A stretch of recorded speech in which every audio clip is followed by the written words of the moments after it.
बैठे हैं मनोज सिंह जी हैं, स्वास्थ्य सुविधा से जुड़े हुए हैं और ये भी सामाजिक चीजों को लेकर परिपक्वता के साथ हर वो चीजों को बड़ी बारीक ढंग से समझते हैं और देखते हैं और मुखरता से समाज में ये समझते हैं कि वाकई सेवा का क्या अर्थ है उसको लाकर रखना। हमारे थर्ड पैनलिस्ट के तौर पर है जगत जी। अभी हमने आपको पहले अरविंद सिन्हा जी से मुलाकात करवाया। ये अरविंद सिन्हा जी का 2 कॉपी नहीं कहेंगे, उनसे जस्ट वो होते हैं कि मजबूत ढंग से बीसीसीएल में कार्यरत करने वाले जगत महतो जी का यही परिचय है। उनको बीसीसीएल का तनख्वाह से पेट नहीं भरता, अब उल्टा नहीं समझ लीजिएगा कि ये कुछ अलग कमाते हैं। इनका एक ही मुद्दा है, जहां भी भ्रष्टाचार होगा मेरी नौकरी ताक पे भी रहे तो श्रीमान हम लोग वहां अपनी बात उठाएंगे। चलिए आप सभी का स्वागत करते हैं। शंकर भाई कैसे हैं? देश में समाज और सामाजिक चीजों को लेकर जो आज मुखरता सब लोगों के तरफ से है, क्या कुछ लगता है वाकई समाज से भी लिख देना समाज का एक बहुत बड़ा अंग हो गया, या वाकई समाज से भी शब्द के साथ एक मजाक चल रहा है? सबसे पहले आज दोनों धर्म का बहुत बड़ा योग है। सबसे पहले चैत्री नवरात्रि की हार्दिक शुभकामनाएं। आज माता रानी चंद्रघंटा देवी का पूजा हम लोग किए हैं और ईद भी है। दोनों मौके पर संपूर्ण झारखंड वासियों को मेरी ओर से हार्दिक शुभकामनाएं। क्योंकि आज सिर्फ धनबाद ही नहीं, सिर्फ धनबाद ही नहीं, पूरे देश के लिए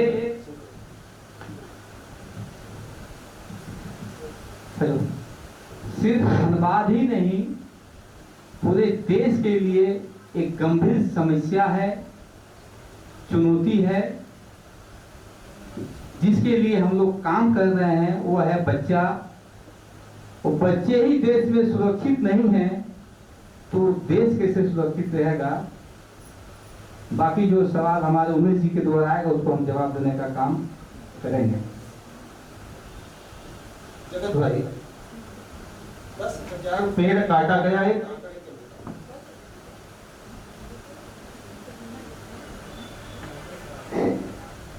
हेलो, 10,000 पेड़ काटा गया है आंकड़े के मुताबिक, चाहे वो 4 लेन कहे या 8 लेन, लेकिन हकीकत यही है कि ये करीब 50,000 पेड़ काटा गया।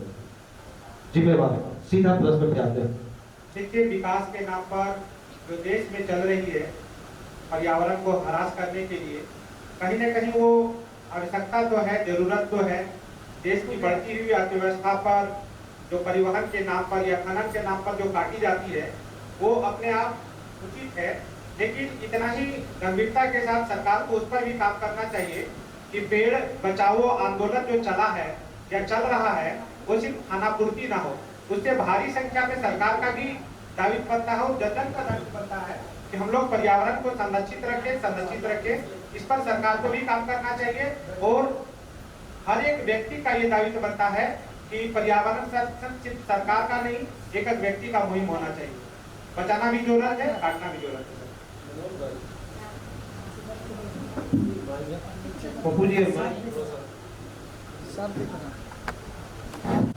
इस बात को आप मानेंगे कि भीतर खाने और बाहर खाने कुछ और करता है, हकीकत ये, इसको एक्सेप्ट करते हैं कि नहीं?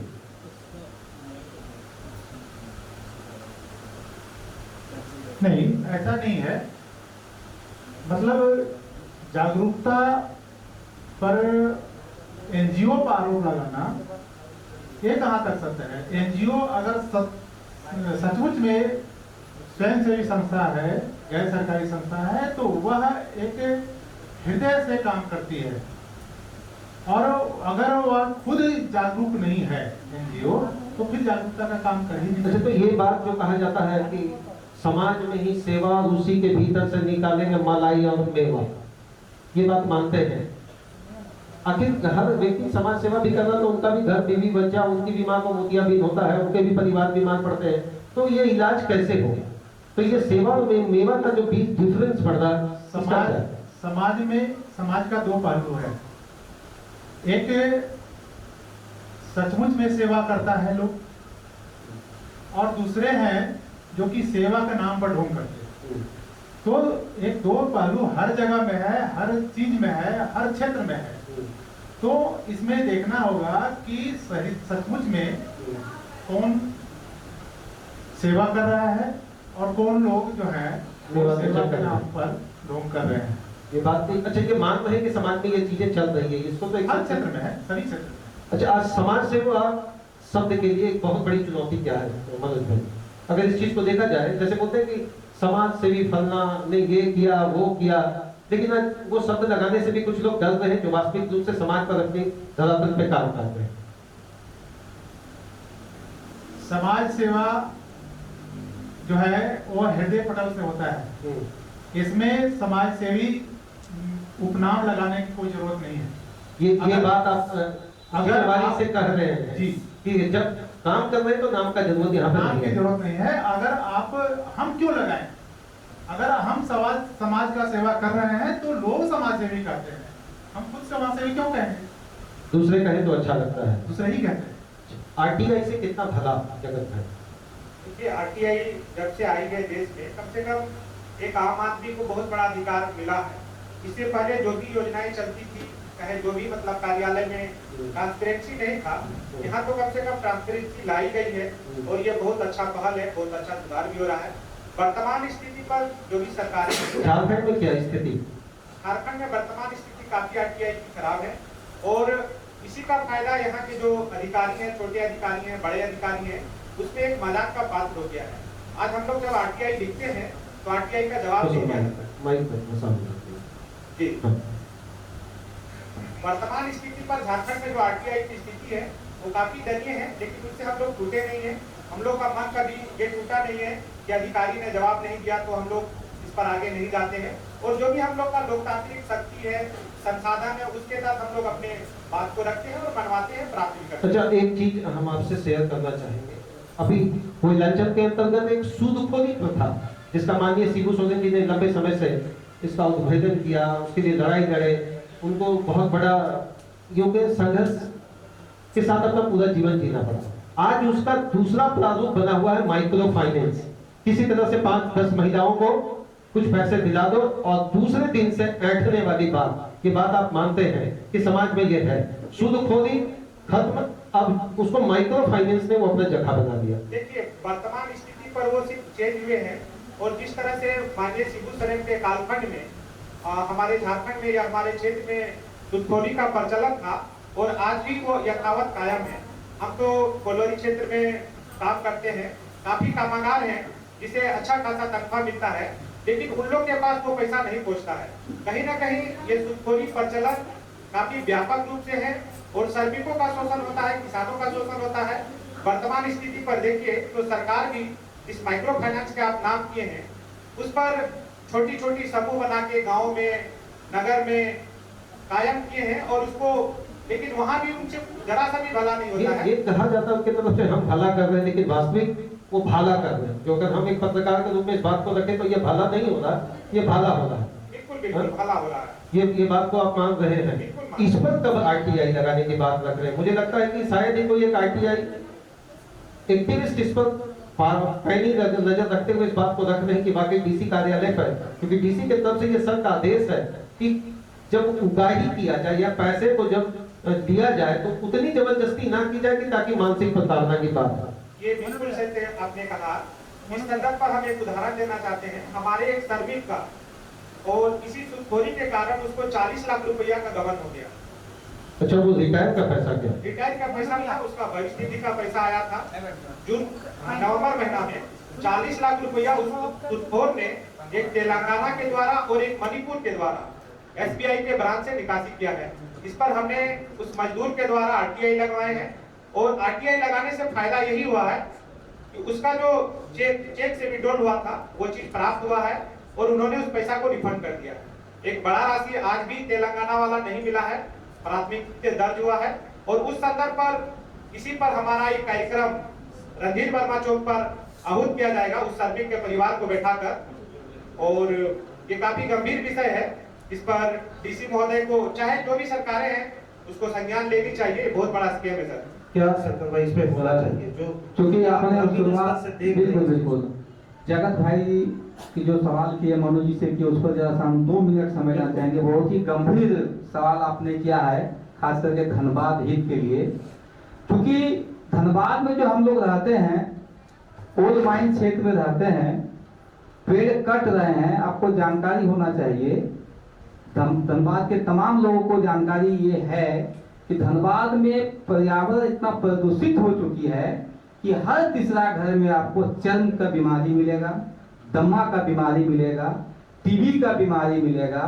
आपका नरखरकी क्षेत्र में बच्चे अपंग पैदा हो रहे हैं। इसका कारण कौन है? इसका कारण जो है, सबसे बड़ा कारण जो है वो पीसीसीएल है, जो कोयला निकालने का काम करती है। कोयला निकालने के बाद वहां का जो लोग रहते हैं उसका स्थिति यथावत बनी रहती है।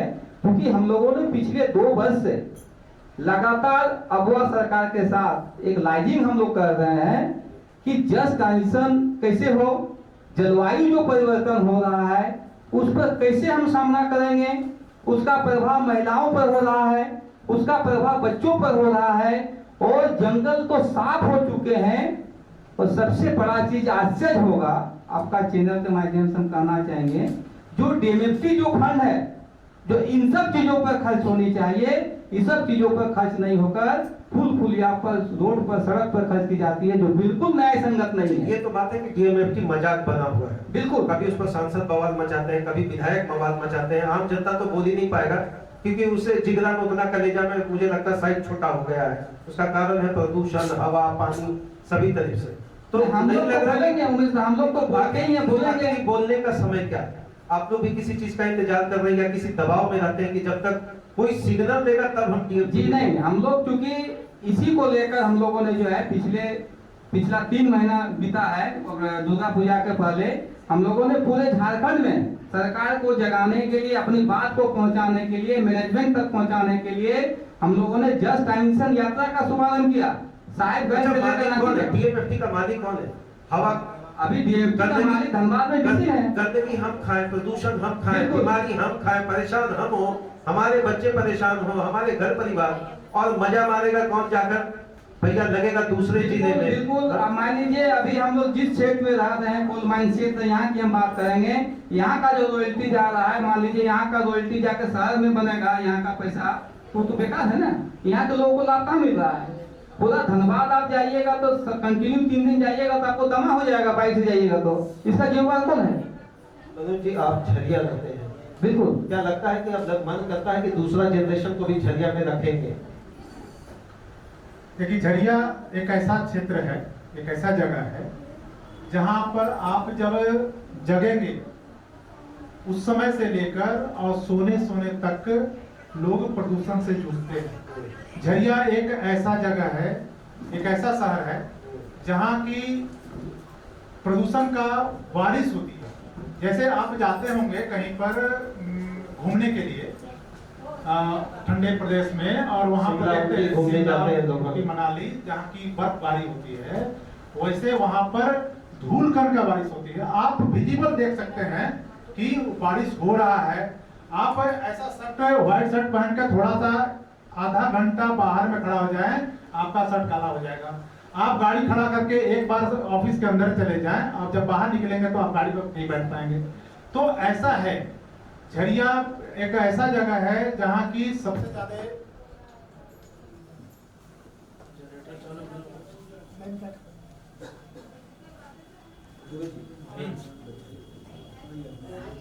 आइए सर, आज रही मदन दा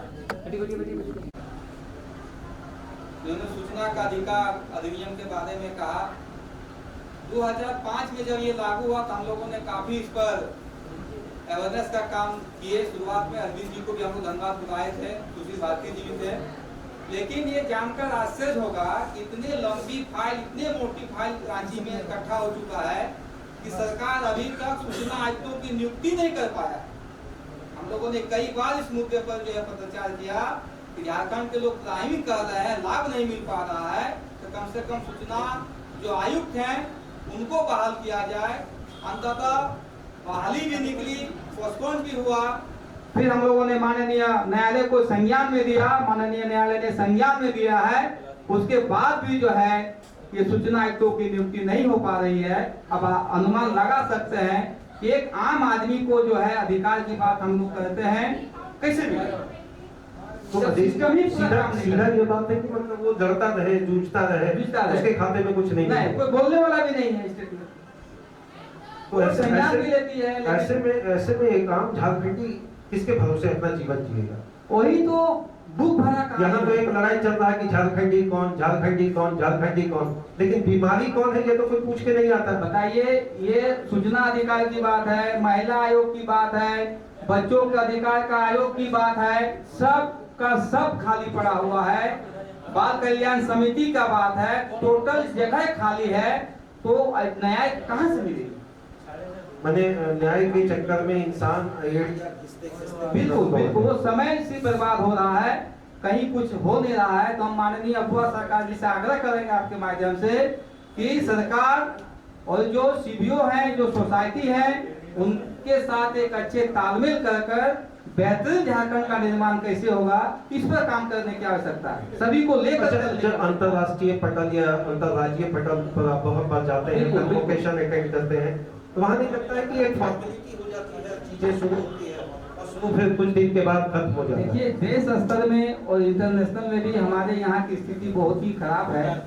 आप लोग शायद नहीं जानते हैं, जानकर आश्चर्य होगा कि पिछले 10 महीना में हमारी सरकार है, यहाँ से लेकर भारत सरकार तक है ना, हमारी सरकार, हम वोट देते हैं, जानकर आश्चर्य होगा कि धनबाद से भी बच्चों की बिक्री की जाती है, लड़कियों की बिक्री की जाती है।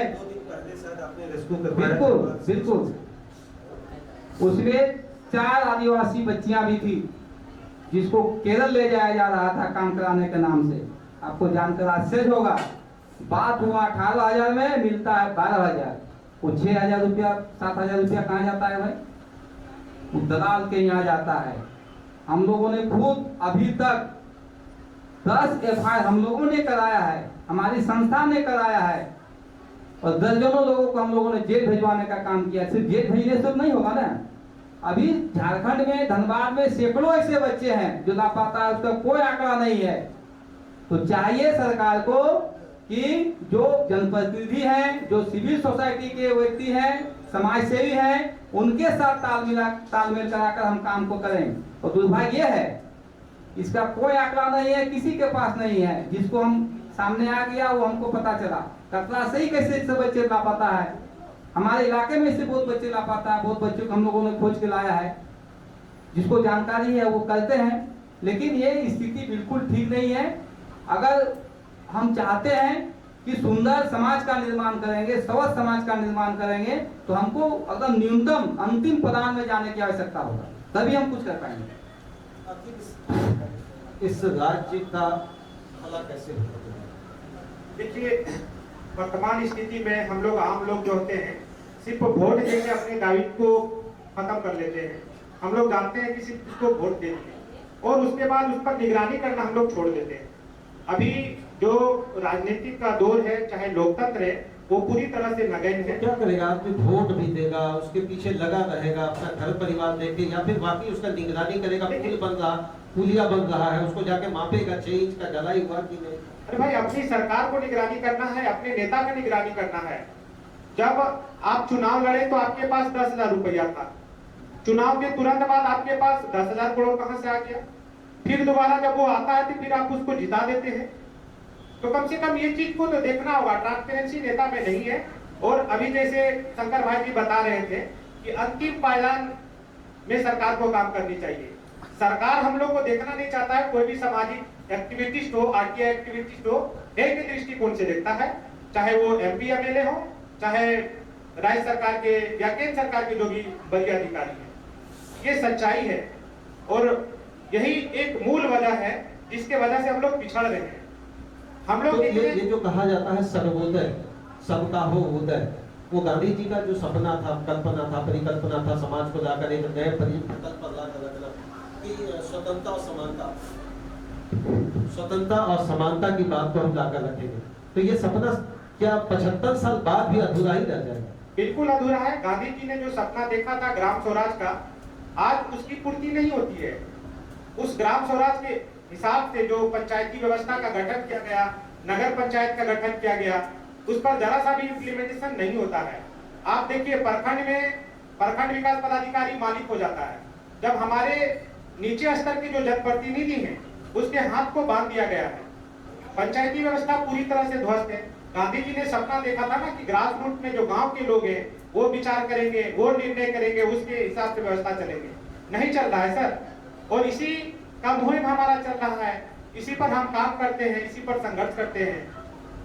आखिर इस राज्य का असली मालिक कौन? एक तरफ आदिवासी और दूसरे क्षेत्र से जुड़े हुए अन्य जातियों के बीच में टकराव की स्थिति दिख रही है, तो आखिर इसका असली मालिक किसको आइडेंटिफाई करें? देखिए, असली मालिक तो जनता है, और टकराव का स्थिति राजनीतिक द्वेष के कारण ये सब टकराव होते हैं। जो भी टकराव होते हैं, जो ये टकराव अगर इसी तरीके से जारी रहा तो हम तो कह सकते हैं कि कभी इस झारखंड का भला मतलब एक मनोदशा वाली बात हो जाएगी। बिल्कुल नहीं। लड़ते इंसान थक जाएगा और अंततः पटल को छोड़ देगा कि जैसे चल रहा है। आप 22 वर्ष 24 वर्ष का झारखंड का कालखंड देख लीजिए सर, ये तो सिर्फ टकराव की स्थिति हो रही है। अलग अलग के जाति और समुदाय के लोगों को लड़ाया जा रहा है राजनीतिक पार्टियों के द्वारा, अपने चुनावी वोट बैंक के लिए आम जनता का उस प्रकार का गलत तरीका से प्रयोग किया जा रहा है।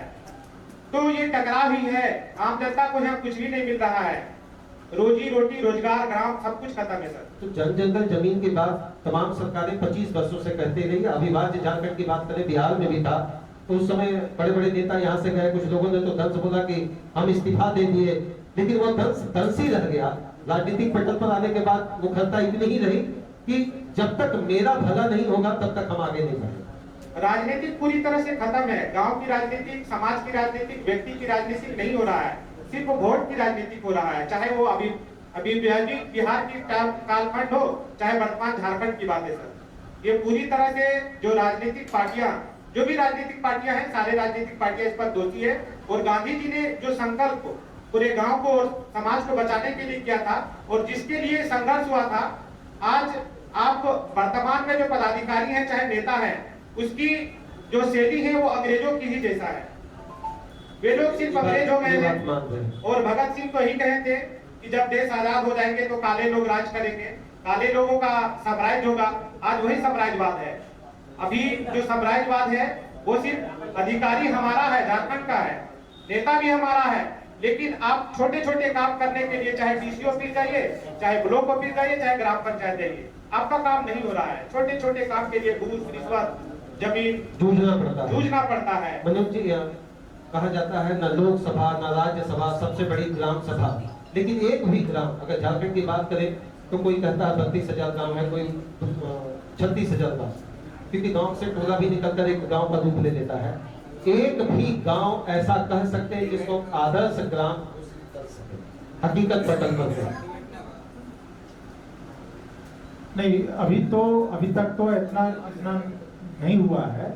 आदर्श ग्राम होने के लिए उसमें सारी सुविधाएं होनी चाहिए वहाँ पर, जिसमें कि वहाँ का वातावरण अच्छा हो, वहाँ पर पेड़ पौधे की संख्या अच्छी हो, वहाँ पर सड़क हो, बिजली हो, स्वास्थ्य सुविधा हो, वहाँ पर इतनी सारी व्यवस्थाएं एक जगह हो, तभी हम उसे आदर्श ग्राम कहते हैं। लेकिन ऐसा तो वहाँ है नहीं। कोई ग्राम में आपको ऐसा लगता है कि ये सारी चीजें जो आप कह रहे हैं मूलभूत सुविधाओं से परिपूर्ण कोई एक व्यक्ति गांव का निकल कर बोले कि हमारा गांव सबसे बेहतर? नहीं, आदर्श ग्राम का बोर्ड लग जाता है, लेकिन आदर्श ग्राम सचमुच में वहाँ पर स्थापित नहीं होता। बोध भी ले लिया जाता है। दिल्ली से एक आवाज आती है, शंकर भाई, गोद लिया। इसी पर कहना चाहेंगे, पिछले बार आपको याद होगा कि माननीय सांसद लोगों ने कहाँ गोद लिया था। देखिएगा कोई सांसद न, उससे कोई दिक्कत नहीं है, सच्चाई है। कोई भी सांसद है तो सांसद है। उस गांव का जाकर आप स्थिति देखिए, गोद लेने के बाद एक भी ईंटा उनके द्वारा लगा है क्या? पहली बात। दूसरी बात, हम हिला, बिल्कुल हिला है, वो देखने की बात है। दूसरी बात, आपने महत्वपूर्ण एक सवाल किया है जगत भाई से क्योंकि हम लोग डेमोक्रेसी में रहते हैं। Democracy is a government of the people, for the people and by the people. लेकिन बड़ा दुख है, लोकतंत्र तो है यहाँ, लेकिन यहाँ तंत्र लोग हावी, लोकतंत्र हावी नहीं है।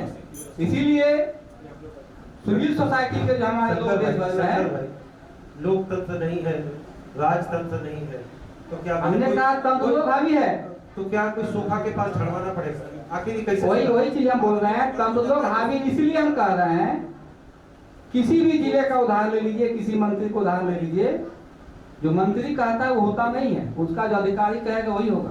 काहे भाई, आपको हम वोट दिए हैं, आपको हम जिताए हैं, तो हम उसके पास, अधिकारी के पास क्यों जाएंगे? आप मेरे मालिक हो ना।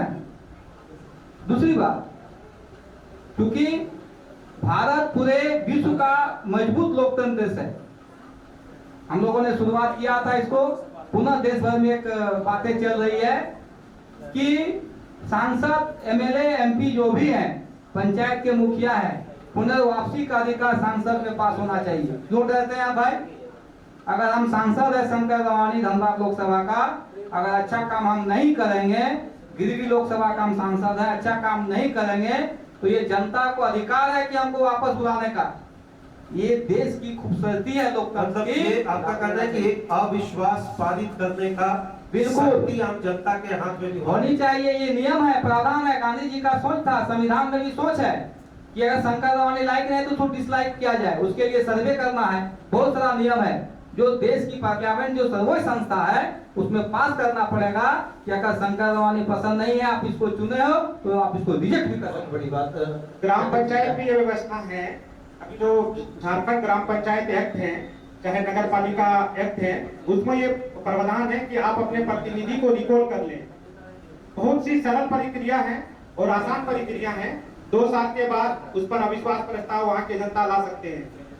लेकिन किसी जगह पे तो आपको लगा क्या कोई ऐसा आया अविश्वास प्रस्ताव की जो बात रखी जाती है, आपको लगता है किसी भी जगह पे? अभी माननीय स्पीकर के खिलाफ ला दिया जाता है, कभी कभी तो देखा गया कि बड़े बड़े लोकतंत्र में पदाधिकारी के अगेंस्ट लाने की बात कही जाती है, लेकिन आम जनता उस विश्वास जिसका खंडन पिछले 25 वर्षों से झारखंड में होता रहा, लेकिन किसी ने मुखरता से आवाज नहीं दी। दरअसल इस पर जो है जनता को जागरूक नहीं किया जाता है। सरकार के द्वारा, सरकार के एजेंसी के द्वारा जनता को जागरूक करना चाहिए। अगर कोई मुखिया या जिला परिषद सदस्य अगर सही तरीका से काम नहीं करता है, तो जो उसके आगे पीछे के जो विपक्ष के लोग हैं, वे इतने डरे हुए हैं इस व्यवस्था से, पंचायती व्यवस्था से। सारा यहाँ पर कलेक्टर राज है। वे सिर्फ मुखिया से सेटिंग करके किसी तरीका से वहाँ के संसाधन, वहाँ के खनिज, वहाँ के बालू कोयला लूटने का काम कर रही है। अगर इस पर जनता को जागरूक किया जाए तो ग्राम पंचायत में रिकॉल, जो अभी शंकर जी बताएं, ये चीज व्यवस्था हो सकता है। रही बात है कि पार्लियामेंट में, क्योंकि पार्लियामेंट का आकार बहुत बड़ा होता है सर, और उसमें रिकॉल की व्यवस्था को 545 के भरोसे 140 करोड़ जनता रहती है। अगर उसको भागा भी दिया जाए तो हमको लगता है कि बहुत कम आदमी इस चीज को समझ पाएगा कि आखिर एक सांसद के भरोसे कितना बड़ा क्षेत्र है। अच्छा, इतना बड़ा क्षेत्र दे तो दिया जाता है जगत में, लेकिन हकीकत यही होता है ठाक का तीन, जिधर से भी बजाओ आवाज उतना ही आएगा, चाहे नया ढोलक खरीद के लाओ, चाहे 10 साल बाद वाला। मनोज भाई, ये हकीकत है, जिधर से भी बजाए जाए ढोलक में आवाज उतना ही आएगा। हाँ, आखिर तो इसकी मुखरता, इस पर तो आप लोग नहीं कुछ बोलते हैं, उसमें भी तो आप लोग बिल्कुल चुप है। देखिए, आप लोग सोशल एक्टिविस्ट है, बात तो कहते हैं, आईटीआई एक्टिविस्ट है, बात तो कहते हैं, तो आपकी भी तो नैतिक जिम्मेवारी है अपने घर परिवार से निकलकर उनके लिए भी सोचा जाए, जो ग्रास रूट पर आपके लिए तकतकी लगाए हुए हैं, जो आपको समाज सेवी का तकबा दे रहे हैं। इस पर आप लोगों का तो मुखरता होना चाहिए। बिल्कुल, जो समाज में काम कर रहे हैं और उनका ये दायित्व बनता है कि सबसे पहले हम उनके लिए काम करें, उनके लिए सोचें, जो कि निम्न स्तर पर, सबसे निचले स्तर पर, निचले पायदान पर अवस्थित है। वहाँ पर उनका विकास होना चाहिए, उनका जो जरूरत है उनकी पूर्ति होनी चाहिए। उनके लिए कौन सोच रहा है और वो कहाँ पर दब रहे हैं, इसकी बात मुखरता से उठनी चाहिए। एक अंतिम सेशन का अंतिम प्रश्न के साथ शंकर भाई, क्या इस राज्य का भला नेता करेगा, जनता करेगा, या वाकई संविधान का वो पन्ना करेगा जो बाबा भीमराव अम्बेडकर जी के समय? बिल्कुल इस राज्य का भला जनता ही करेगी। जनता से अपील होगा कि चुनाव के समय लोभ में नहीं आए, पार्टी नहीं देखें, जाति नहीं देखें, अपने विवेक से मतदान का प्रयोग करें, क्योंकि मतदान बहुत बड़ा शक्ति होती है। अगर हम स्वच्छ मतदान करेंगे तो स्वतः जो है परिवर्तन होगा, अच्छे लोग आएंगे। प्रश्न के साथ वाइंड अप करेंगे। जगत जी क्या कहेंगे आखिर स्वतंत्र भारत के अंतर्गत, स्वतंत्र झारखंड के अंतर्गत स्वतंत्र झारखंडी कब महसूस करें? देखिए, जब जनता अपने अधिकार के बारे में जागरूक होंगे और स्वच्छ जनप्रतिनिधि को चुनेंगे, और अगर जनप्रतिनिधि गलत तरीका से काम करते हैं, कर रहे हैं, करप्शन कर रहे हैं, अपराध कर रहे हैं और जनता का ही शोषण कर रहे हैं, उसको हटाने की, उसे गद्दी से बैठाने का और उसे प्रताड़ित करने के लिए जब जनता मुखर हो जाएगी, संवैधानिक बाबा साहेब के संविधान, जो देश में संविधान है, अपने संवैधानिक शक्तियों के द्वारा उस गलत पदाधिकारी का, गलत नेता का जब विरोध करेंगे, तब उस दिन देश में सुधार हो जाएगा, झारखंड में सुधार हो जाएगा, ग्राम में सुधार हो जाएगा। सर एक सेकंड, कैसे सुधार होगा हमको 2 पंक्ति याद आ गया। कोई बात इस बीच में रखते हैं। हाँ, एक शायद फिल्म का बना था, मुझे तो अपनों ने लूटा, साबित भाई, मुझे तो अपनों ने लूटा, गैरों में कहाँ दम था, मेरी कश्ती वहीं डूबी जहाँ पानी कम था। अजय देवगन का फिल्म का, बिल्कुल। लेकिन अभी नया अजय देवगन नेताजी जी लोग हैं, ठीक है, तमाम। मुझे तो अपनों में ने नहीं लूटा, गैरों में भी नहीं लूटा, किसी ने नहीं लूटा, अंततः लोग एक ही लास्ट लाकर कहते हैं कि संविधान के अंतर्गत जो शपथ लेने वाले हैं उन्हीं लोगों ने। उसी पर हम कहना चाहेंगे, आपने कहा बदलाव कैसे होगा? न जिंदाबाद होगा न मुर्दाबाद होगा, न जिंदाबाद होगा ना मुर्दाबाद होगा। जब जागेगी जनता तब इनकलाब होगा। बहुत बहुत धन्यवाद, धन्यवाद आप सभी का। सर मोमेंट धन्यवाद आप सभी का। इस सेगमेंट में जिस तरीके से तमाम चीजों को लेकर हम लोग सेशन कर रहे हैं, इसमें एक ही मुद्दा होता है, हम लोग झारखंड और झारखंड की बात करके सम्मानित करें।